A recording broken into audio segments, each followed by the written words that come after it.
हरे हरे राम राम राम हरे हरे। बोले श्रीमद् भागवत महापुराण की जय। जगत गुरु श्री प्रभुपाद की जय। अनंत कोटि वैष्णव वृंद की जय। सदगुरुदेव भगवान की जय।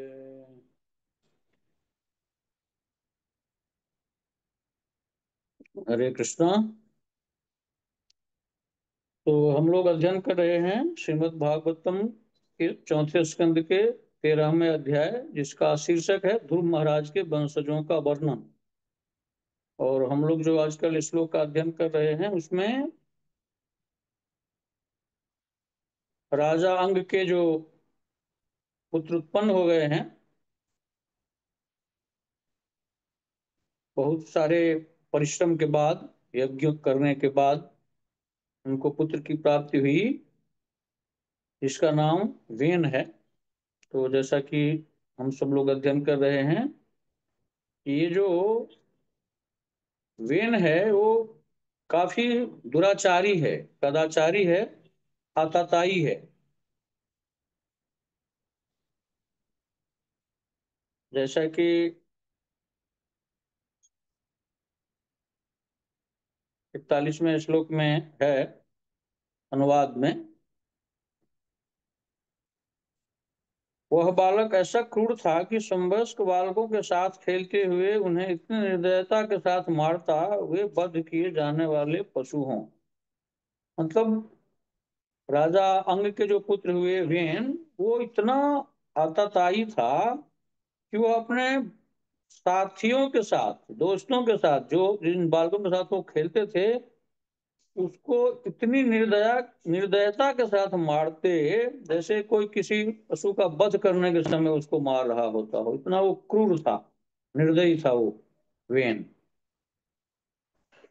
श्लोक संख्या 42 के अनुवाद में बताया गया है, अपने पुत्र ब्रेन का क्रूर तथा निष्ठुर आचरण देखकर राजा अंग ने उसे सुधारने के लिए तरह तरह के दंड दिए, किंतु वह उसे सन्मार्ग में न ला सका। इस प्रकार वह अत्यधिक खिन्न रहने लगा। मतलब राजा अंग ने अपने पुत्र वेन को सुधारने के लिए बहुत तरीके अपनाए, बहुत सारे दंड दिए उसको सुधारने के लिए, लेकिन फिर भी वह अपने पुत्र को सन्मार्ग पे नहीं ला सके, उसके आचरण को वो न सुधार सके, जिसके कारण राजा अंग जो थे बहुत उदास रहने लगे, बहुत दुखी रहने लगे, खिन्न रहने लगे। श्लोक 43 के अनुवाद में बताया गया है, राजा ने मन में सोचा कि पुत्रहीन व्यक्ति निश्चय ही भाग्यशाली हैं। उन्होंने अवश्य ही पूर्व जन्मों में भगवान की पूजा की होगी, जिससे उन्हें किसी कुपुत्र द्वारा दिया गया असह्य दुख न उठाना पड़े। मतलब अब राजा अंग को इतना पश्चाताप हो रहा है, इतना वह दुखी हो गया इस आताताई और दुराचारी पुत्र को प्राप्त करके, कि उसको ऐसा लगने लगा कि अगर ये पुत्र न होता तो अच्छा था। और वह ऐसा सोचने लगा कि जिसको पुत्र नहीं होता है वो सबसे अधिक भाग्यशाली है। ऐसा वह सोचने लगा राजा अंग। श्लोक संख्या 44 में बताया गया है अनुवाद में,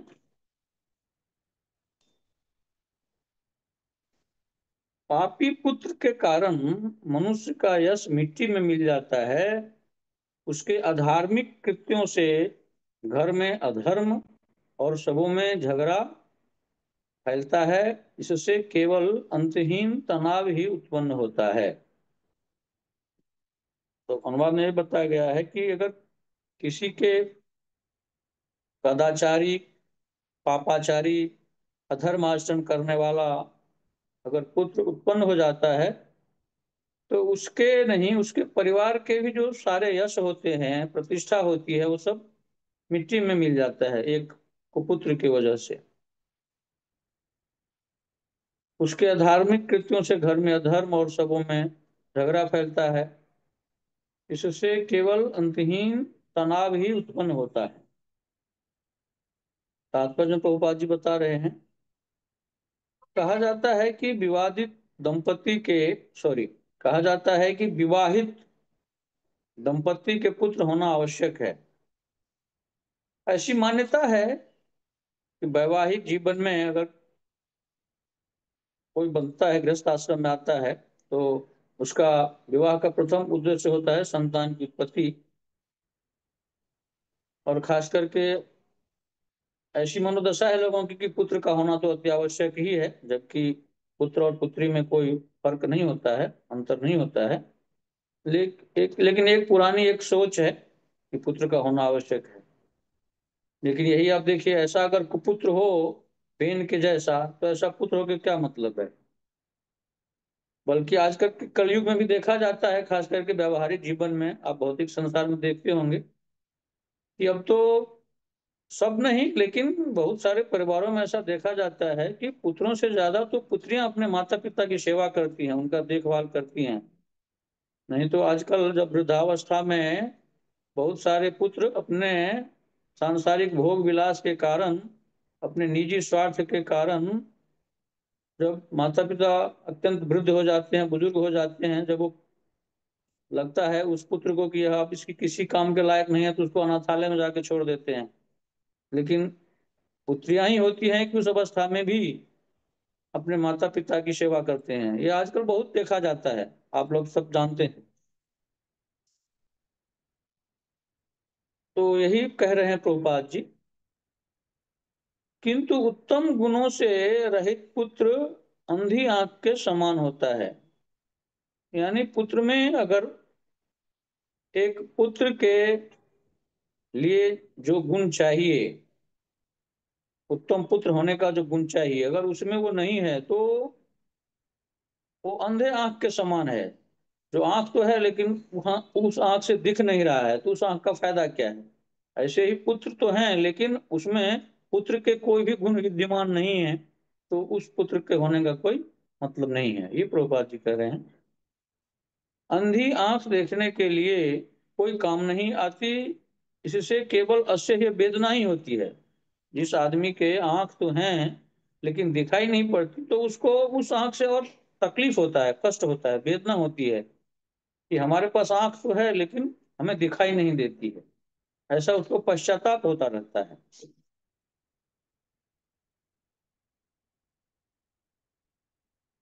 अरे सॉरी,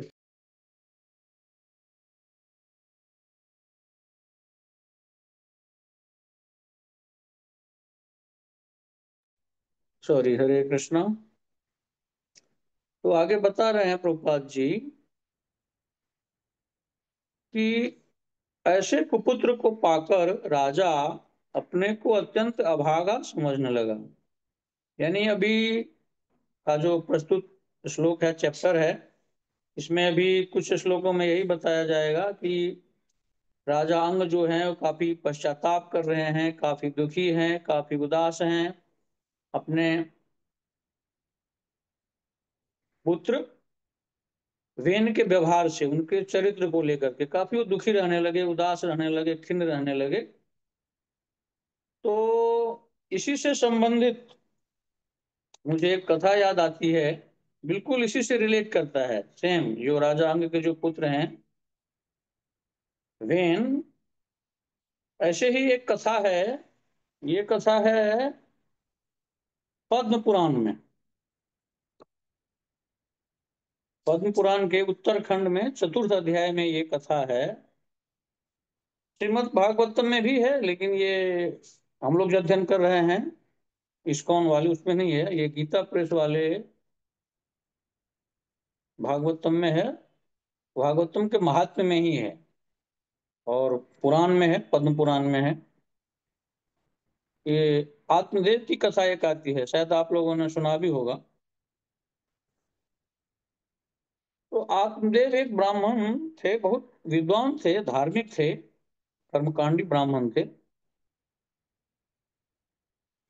बहुत धनी मनी थे, विद्वान थे, शिक्षित थे, तो उनके कोई पुत्र न था। तो बहुत चिंतित रहते थे, दुखी रहते थे कि पूरे संसार में सबके तो पुत्र हैं, पुत्रियां हैं, हमारे कोई संतान नहीं है, पुत्र नहीं है। तो वो भी राजा अंग की तरह ही जब उनको भी संतान है तो वो भी काफी सारे परिश्रम किए, यज्ञ किए, तब जाकर के उनको पुत्र की प्राप्ति हुई। तो वैसे ही ये जो आत्मदेव हैं, आत्मदेव थे, वो भी काफी दुखी रहते थे, खिन्न रहते थे, उदास रहते थे कि मेरे पुत्र नहीं है।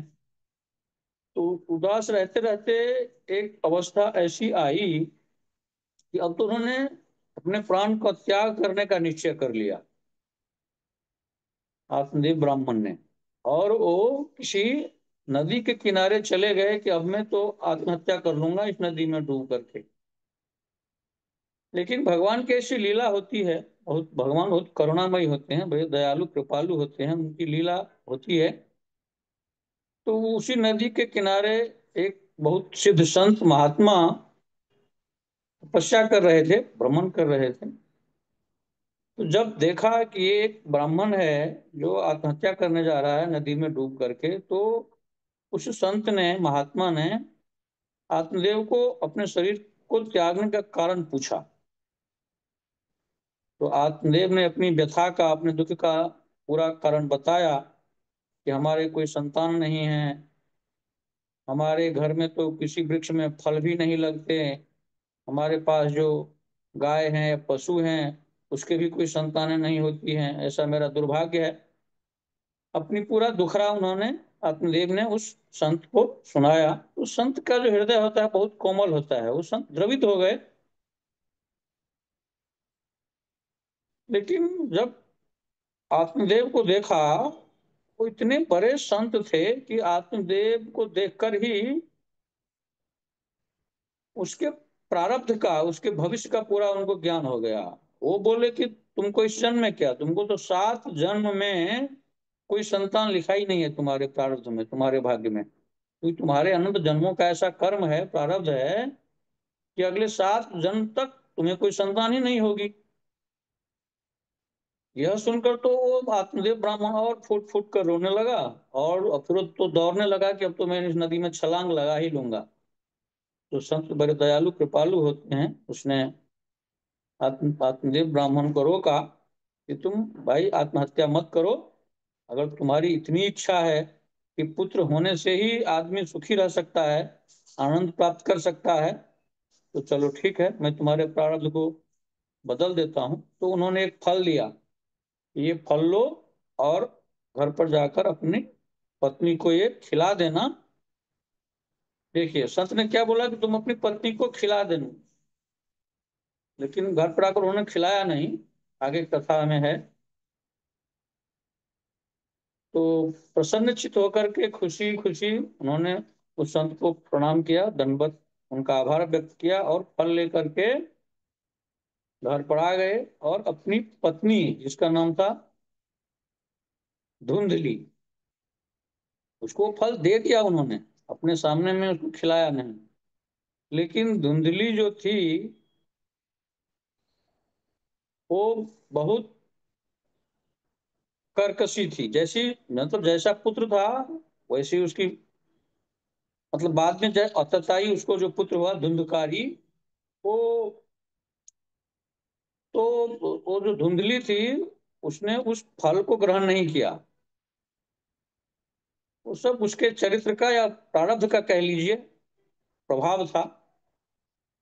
वो भी उतनी दुष्चरित्र थी, कदाचारिणी थी, कि उसने फल ग्रहण नहीं किया कि मेरे को, और हम ये फल ग्रहण किए तो फिर पुत्र होगा, काफी सारे कष्ट होंगे, 9 महीने इसको गर्भ में रखना पड़ेगा।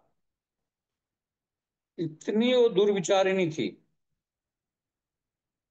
तो उसके बहन को एक संतान होने वाली थी, तो उसने सोचा कि क्यों ना हम अपनी बहन को कुछ धन दे दें, और उसको जो संतान होने वाली है उसको हम गोद ले लेंगे। और उन्होंने गर्भवती होने का नाटक किया। मैंने फल खा लिया और गर्भवती हो गई। लेकिन जब 9 महीने के बाद जब उसकी बहन को जब पुत्र हुआ, तो उसको उसने गोद ले लिया। और आत्मदेव को तो सच में लगा कि 9 महीने तक उसने उसको पेट का ऐसा आकार बना लिया था, उसको लगा कि सच में मेरी पत्नी गर्भवती हो गई, क्योंकि उसने उस संत का दिया हुआ फल खाया। लेकिन ऐसा हुआ नहीं, उसने एक ऐसा नाटक रचा था गर्भवती होने का। तो और उस फल को उसने खुद नहीं खा करके उसके पास जो एक गाय थी उसको खिला दिया। तो उसके जो बहन के पुत्र उसको गोद ले लिया, और उसका नाम भी क्या रखा? धुंधकारी। नाम भी कितना गलत रखा उसने। जैसा नाम वैसा काम हुआ उसका बाद में जा करके। वो भी राजा के जो पुत्र थे वेन, उसी की तरह इतना दुराचारी कदाचारी पापाचारी हुआ, आताताई हुआ कि वो भी ऐसे ही पूरे घर में पूरे इलाके में आतंक मचा रखा था। वो तो यहाँ तक हुआ कि इतना अपने माता पिता को भी कष्ट देने लगा, आत्मदेव ब्राह्मण को और धुंधली को, कि बहुत दुखी रहने लगे। वो आत्मदेव ब्राह्मण बहुत खिन्न रहने लगे, उदास रहने लगे। यहाँ तक कि उसने अपने माता का भी, धुंधली का भी, एक कुएं में डाल करके वध कर दिया। अब तो और आत्मदेव ब्राह्मण भयभीत रहने लगे, उदास खिन्न रहने लगे। तब जो उस फल को जो गाय को दे दिया था, तो उस गाय को जो संतान हुआ, वो उसके जो कान हुए एकदम मनुष्य की तरह। उसका मुख का आकार प्रकार और कान जो हुआ वो मनुष्य की तरह, बाकी जो शरीर हुए वो गाय के बच्चे की तरह। इसके लिए उसका नाम, उनका नाम गोकर्ण रखा गया। और क्योंकि उस संत के प्रताप से, फल से उसकी उत्पत्ति हुई थी। वो बहुत ही धर्माचरण, बहुत ही ज्ञानी, बहुत ही भगवान के प्रेमी और भक्त हुए वो। मतलब सारे आचरण व्यवहार विचार बोली बानी एकदम मनुष्य के जैसा, सिर्फ नीचे का जो शरीर था वो गाय के बच्चे का था, और ऊपर का शरीर जो था वो मनुष्य का। और कान बड़े बड़े थे गायों के जैसे, इसलिए उनका नाम गोकर्ण था। ये गोकर्ण इतने विद्वान, इतने बड़े भक्त और संत कह लीजिए, उतने बड़े हुए कि उनके नाम से तो एक 4 श्लोक का एक गोकर्ण गीता कही जाती है उसको। सिर्फ 4 श्लोक उन्होंने अपने पिता को उपदेश दिए। जब ये खिन्न रहने लगे, उदास रहने लगे, दुखी रहने लगे, तो जब भी अपनी पीड़ा अपनी व्यथा जब उस पुत्र के सामने रखे कि अब मैं क्या करूं, मुझे भी ऐसी इच्छा होती है कि अब तो मैं भी आत्महत्या कर लूं। उन्होंने अपनी माता का तो वध कर ही दिया, इससे पहले कि वो भी मेरा वध करे, वो जो अतताई पुत्र था धुंधकारी, इससे पहले मैं आत्महत्या कर लूं। तो गोकर्ण ने अपने पिता को उपदेश दिया, जिसको गोकर्ण गीता कहते हैं। 4 श्लोक में है ये। पद्म पुराण में है, उत्तरकांड के 4th अध्याय में। पहला श्लोक है, देहे अस्थि मांस रुधिरे अभ्यमतिं त्यज त्वं जाया सुतादिषु सदा ममतां विमुञ्च। दूसरा, पश्यानिशं जगदिदं क्षणभङ्गनिष्ठं वैराग्यरागरसिको भव भक्तिनिष्ठ। तीसरा श्लोक, धर्मं भजस्व सततं त्यज लोकधर्मान् सेवस्व साधु पुरुषान् जहि काम तृष्णाम्। चौथा श्लोक, अन्यस्य दोष गुण चिंतनमाशु मुक्त्वा सेवा कथा रसमहो नितराम पिबत्वम्। तो ये 4 श्लोक बहुत ही महत्वपूर्ण है। ये तो समझ लीजिए कि भक्ति मार्ग के लिए शास्त्रों का सार ही है। 4 श्लोक का, इसको गोकर्ण गीता कहते हैं। देहे अस्थिमांस रुधिरे अभिमतिं त्यजत्वं जाया सुतादिषु सदा ममतां विमुञ्च। पश्यानिशं जगदिदं क्षणभङ्गनिष्ठं वैराग्यरागरसिको भव भक्तिनिष्ठः। धर्मं भजस्व सततं त्यज लोकधर्मान् सेवस्व साधु पुरुषान् जहि काम तृष्णाम् अन्यस्य दोष गुण चिंतनमाशु मुक्त्वा सेवा कथा रसमहो नितरां पिबत्वम्। गोकर्ण जी अपने पिता को उपदेश दे रहे हैं, यह मानव तन का क्या महत्व है, इस मनुष्य शरीर का क्या उद्देश्य है, ये मानव तन हमें क्यों मिला है, इसका पूरा उपदेश दे रहे हैं अपने पिता को। गोकर्ण जी कह रहे हैं पिता से, हे पिताजी, हार मांस के इस शरीर से आसक्ति का त्याग एवं पत्नी पुत्र परिवार इत्यादि में ममता का त्याग करें। यानी गोकर्ण जी बता रहे हैं कि ये सबके लिए बता रहे हैं, अपने पिता के लिए नहीं, क्योंकि संत और वैष्णव किसी एक मनुष्य के लिए कुछ उपदेश नहीं देते हैं, ये सारे मनुष्यों के लिए है कि हमारी जो आसक्ति हार मांस के, ये खुद के शरीर में या इस शरीर से संबंधित जो परिजन होते हैं, पिता में पुत्र में माता में पिता में सगे संबंधियों में, इस आसक्ति का त्याग करना है। यानी परिवार का त्याग या परिजनों का त्याग करने की यहाँ बात नहीं कही गई है, आसक्ति का त्याग करना है। अगर हम लोग गृहस्थ आश्रम में हैं तो पुत्र जो हैं परिजन हैं सगे संबंधी हैं, उनके प्रति जो हमारा दायित्व है उसका निर्वहन तो करना ही है, सेवा भाव से भगवत भाव करके। क्योंकि जब तक हम इस दायित्वों का निर्वहन नहीं करेंगे तब तक हमारा प्रारब्ध शून्य नहीं होगा, शेष नहीं होगा। और जब तक हमारा प्रारब्ध शेष नहीं होगा तो फिर जन्म मरण का चक्कर बना रहेगा। इसके लिए सेवा भाव से, निष्काम भाव से, अनासक्त भाव से सबके प्रति जो हमारा दायित्व है उसका निर्वहन करना है, लेकिन अनासक्त भाव से, किसी आशा अपेक्षा आकांक्षा या स्वार्थ की भावना से नहीं, उससे हमको सुख मिले इस भावना से नहीं। क्योंकि आशा ही परमम दुखम नैराश्यम परमम सुखम, किसी से कोई आशा या स्वार्थ में पढ़कर किसी की सेवा नहीं करनी चाहिए। तो यही गोकर्ण जी बता रहे हैं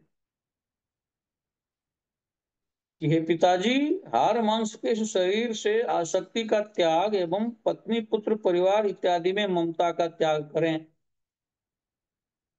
इस संसार को रात दिन क्षणभंगुर देखें।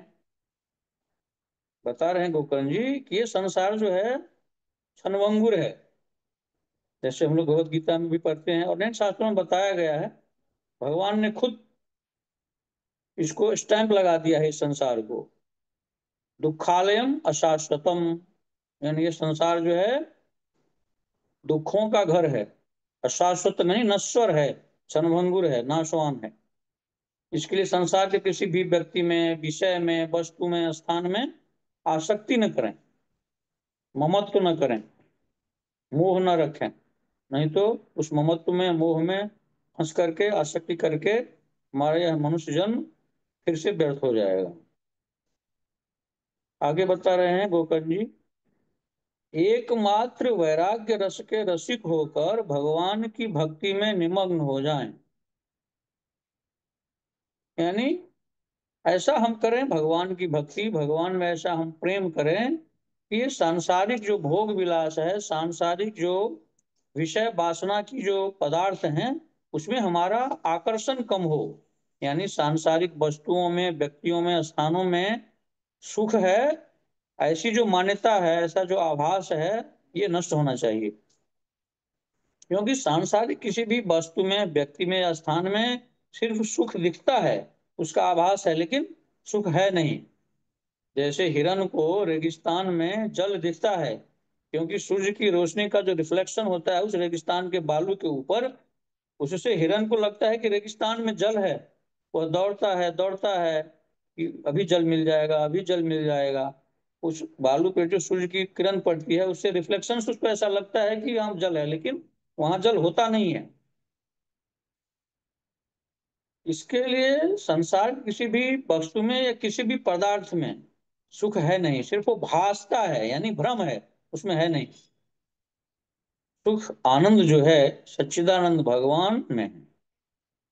परम पिता परमात्मा परमेश्वर भगवान श्री कृष्ण जो आनंद सिंधु हैं, आनंद के सागर हैं, सिर्फ और सिर्फ उनके भजन में, कीर्तन में, सत्संग में, नाम रूप गुण लीला धाम, इसका जो सेवन करता है उसमें आनंद है, सिर्फ वो आनंदित रह सकता है। ये संसार के जो वैभव हैं, धन है, संपत्ति है, इसका भी होना जरूरी है, तो नहीं तो हम फिर भगवान के भक्त के वैष्णव की सेवा कैसे करेंगे।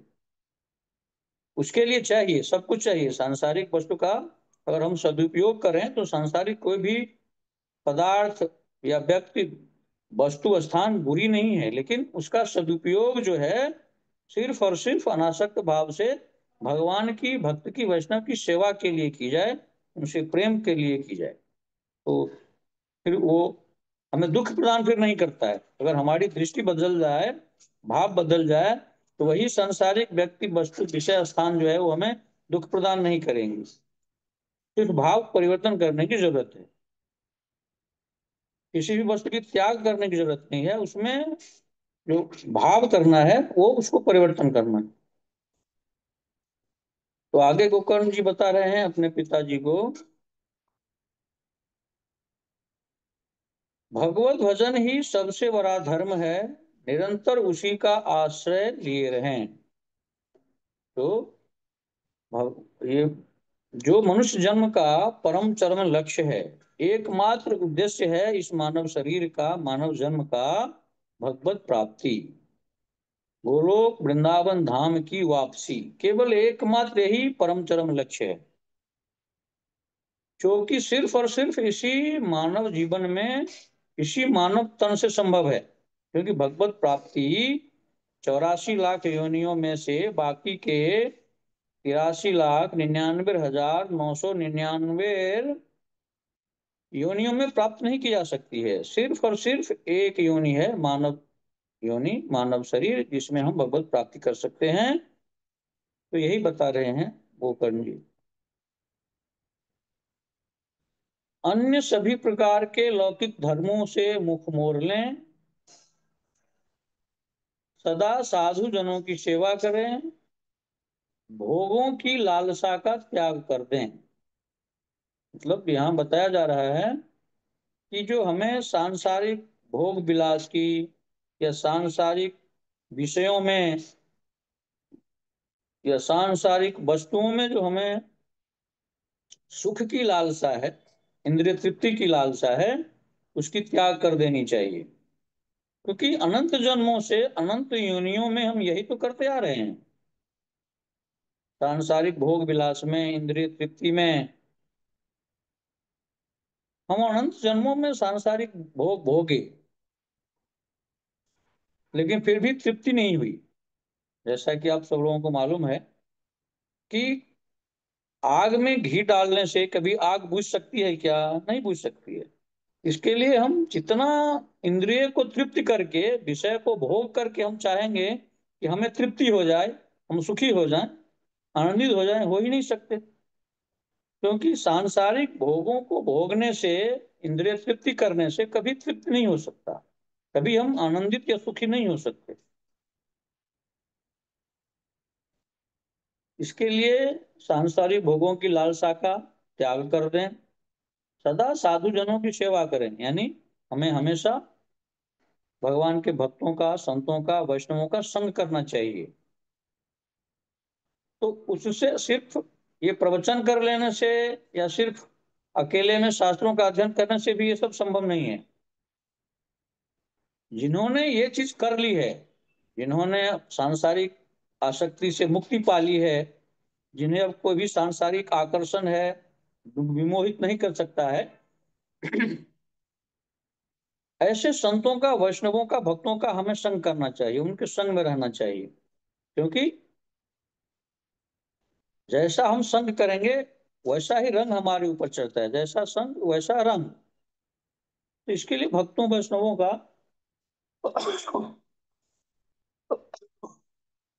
सॉरी, इसके लिए हमें संतों के संग में, वैष्णवों के संग में रहने की जरूरत है। तो फिर हमें जो ये सांसारिक जो आकर्षण है, भोग विलास है, ये हमें अपनी तरफ आकर्षित नहीं करेंगी। और सबसे प्रथम, फर्स्ट एंड फॉरमोस्ट, हरिनाम, हरे कृष्ण महामंत्र का जप, उनका कीर्तन, ये सबसे पहला है।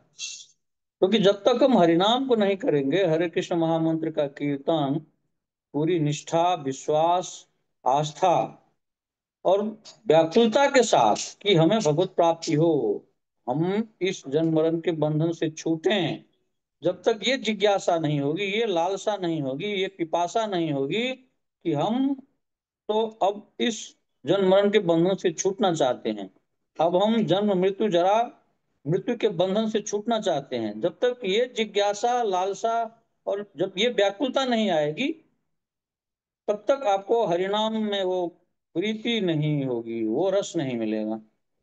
और दूसरी बात ये भी है कि जब एक बार हरिनाम को आपने पकड़ लिया, तो फिर हरिनाम यानी भगवान नाम आपको पकड़ लेगा।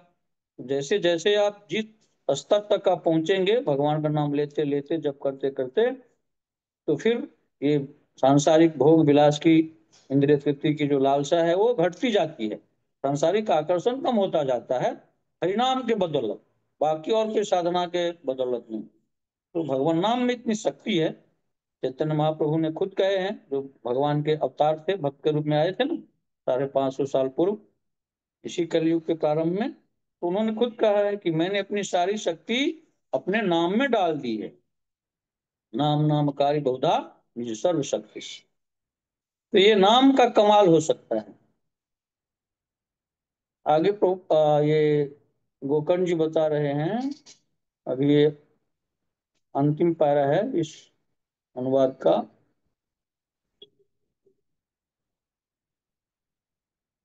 तुरंत दूसरों के गुण दोष का चिंतन छोड़कर एकमात्र भगवान की सेवा, भक्ति एवं उनके कथामृत का रसपान करें।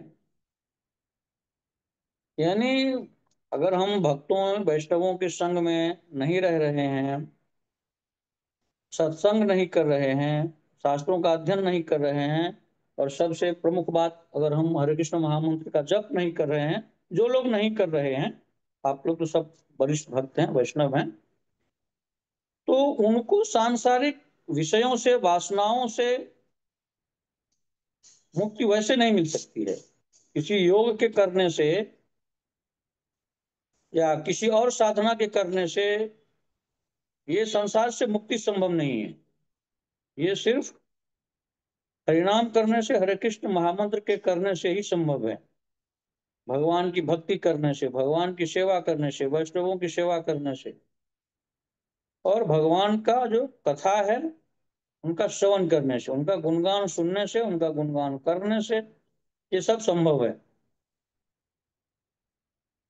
तो यही गोकर्ण जी अपने इस 4 श्लोक के गोकर्ण गीता में अपने पिता को आत्म कल्याण कैसे हो, ये बता रहे हैं, उपदेश दे रहे हैं। और इस उपदेश का प्रभाव पड़ा उनके पिता आत्मदेव के ऊपर, और उन्होंने फिर अपना घर बार छोड़ करके जंगल में, वन में चले गए, गंगा के किनारे भजन करने के लिए। और फिर भजन करके, भगवान की भक्ति करके उन्होंने भगवत प्राप्ति की। क्योंकि जिनका ऐसा एक पुत्र वो हुआ धुंधकारी, और एक पुत्र हुआ ये गोकर्ण। गोकर्ण इतने बड़े भक्त हुए कि वो जो पुत्र, कथा तो बहुत लंबी है, जब वो धुंधकारी को भी वो बहुत और सत्याई हो गया, वो वेश्याओं के साथ में रहने लगा, फिर वेश्याओं ने जब देखा कि सारा धन इसका लूट गया, ये तो बर्बाद हो गया, वो चोरी करने लगा, डकैती करने लगा, तो इतना अपराध करने लगा कि उन वेश्याओं को लगा कि अब हमारी मृत्यु सामने है, तो उसने धुंधकारी को ही जिंदा उसको जला दिया, मुख में अग्नि डाल करके। ऐसी मृत्यु हुई, वो प्रेत बना। तो वही प्रेत